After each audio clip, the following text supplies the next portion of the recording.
তোর সঙ্গে আমাদের কিছু কথা আছে। হ্যাঁ বল না।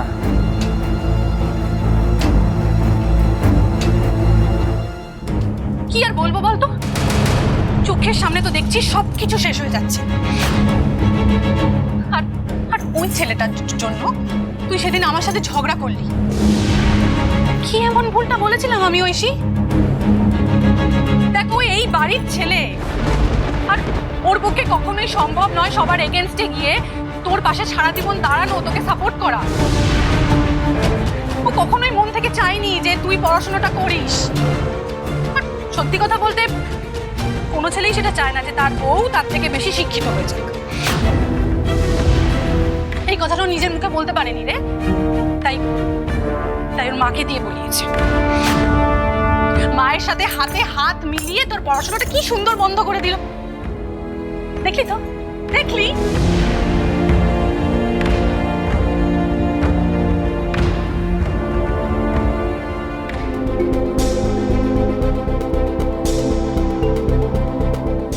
মাকে এত বড় কথাটা দেওয়ার আগে একবারও ভাবলি না রে মিস্টার?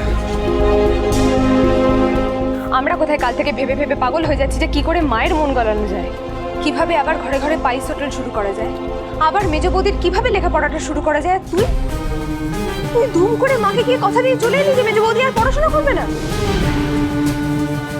মেজদা, মেজ বৌদিকে তো কত ভালোবাসো, কত খেয়াল রাখো মেজ বৌদি। মেজ বৌদি কিছু বলার আগেই সমস্ত কথা বুঝে যাও, আর তুমি এই কথাটা বুঝতে পারলে না?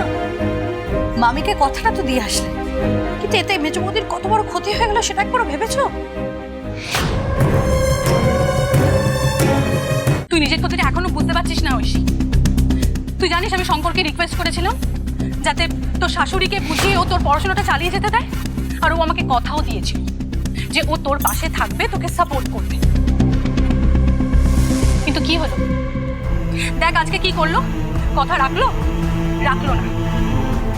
কারণ ও প্রমাণ করে দিল যে এই বাড়ির রক্তই ওর গা দিয়ে বইছে, এই বাড়ির অশিক্ষিত রক্ত ওর গায়ে বইছে।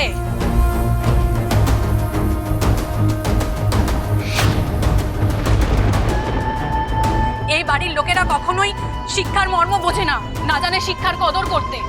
আর এরা কখনোই তোর পড়াশোনা করাটা কোনোদিনও মেনে নেবে না, এটা মাথায় ঢুকিয়ে নে ঐশী।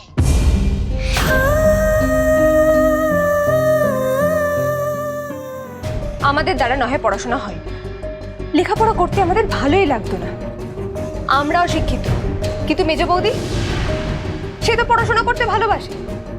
তার কাছ থেকে পড়াশোনা কেড়ে নেওয়া মানে তার সবকিছু কেড়ে নেওয়া নয়। এটা ঠিক করলি তো তুই? আমি তোমার সেজো ভাইকে বারবার বলি, মেজদাকে দেখো, মেজদাকে দেখে শেখো। হাজার ঝামেলা হয়ে গেলেও কোনো দিন মেজ বৌদির পাশ থেকে সরে যাবে না, মেজ বৌদির হাতটা কোনো দিন ছেড়ে দেবে না। মেজদা, তুমি আমার বিশ্বাসটা ভেঙে দিলে আজ। তুমি শুধু মেজ বৌদির নয়, আজ আমাদেরও খুব কষ্ট দিয়েছো।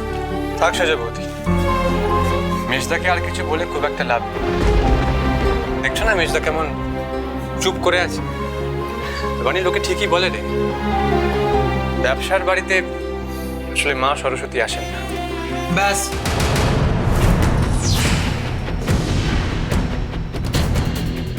এটা নিয়ে আমি আর তোদের সাথে কোনো রকমের কথা বলতে চাই। মেজদা থাক, সর।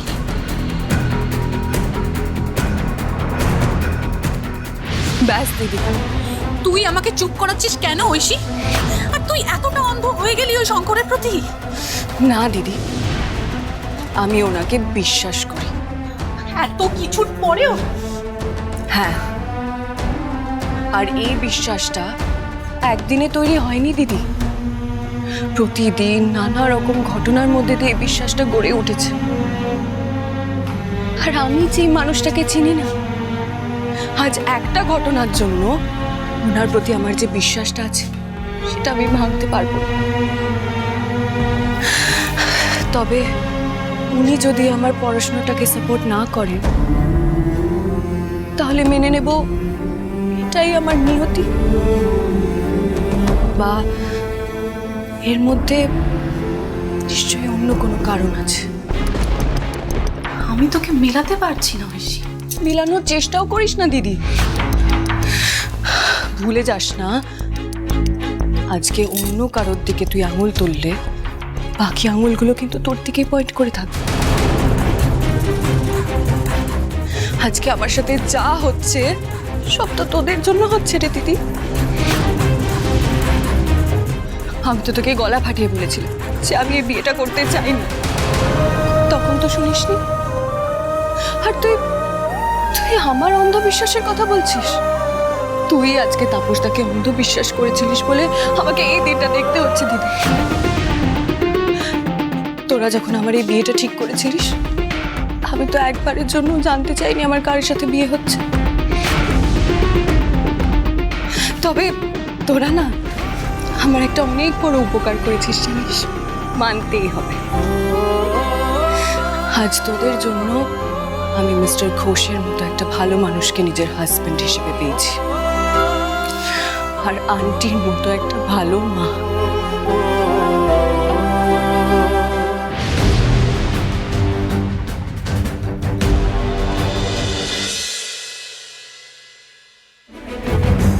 মিতু, ও মিতু,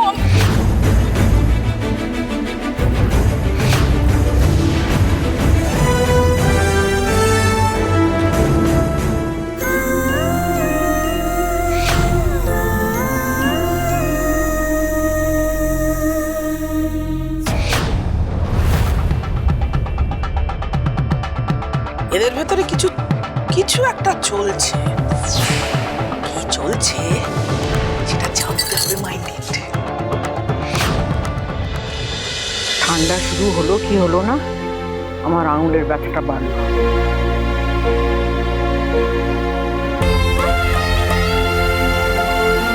কি হয়েছে গো তোমার? তুমি কি করলে বলো তো মহেশ্বরী? কতগুলো পাড়ার লোকের গঞ্জনা বাড়ির বউয়ের ইচ্ছার থেকেও বেশি হয়ে গেল। না না না না, আমাকে একটা কথা বলো তো মহেশ্বরী,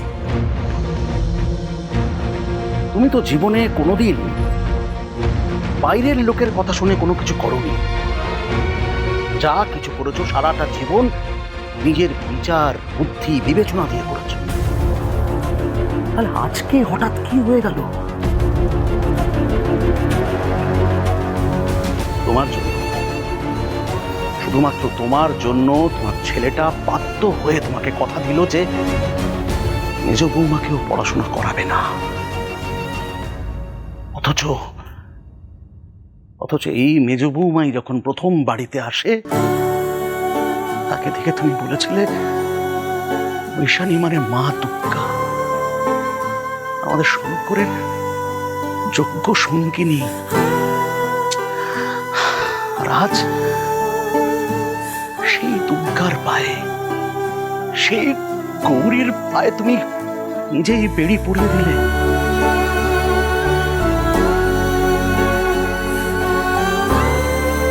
আচ্ছা মহেশ্বরী, ওই যে দারোগা দিদিমণি তোমাকে এত কিছু বোঝালো, তারপরেও মেজ বৌমার কালের যাওয়াটা তুমি বন্ধ করে দিলে। না না মহেশ্বরী, এটা তুমি ঠিক করোনি, মোটেই ঠিক কাজ করোনি তুমি।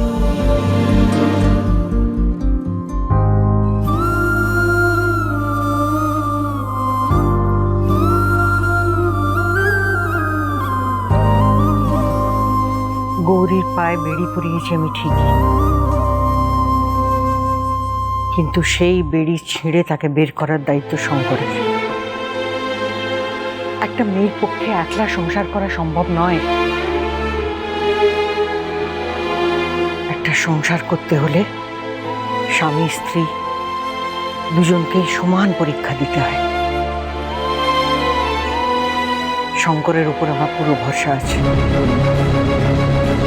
ও এমন কোনো কাজ করবে না যাতে স্মার্ট মেয়ের কোনো ক্ষতি হোক।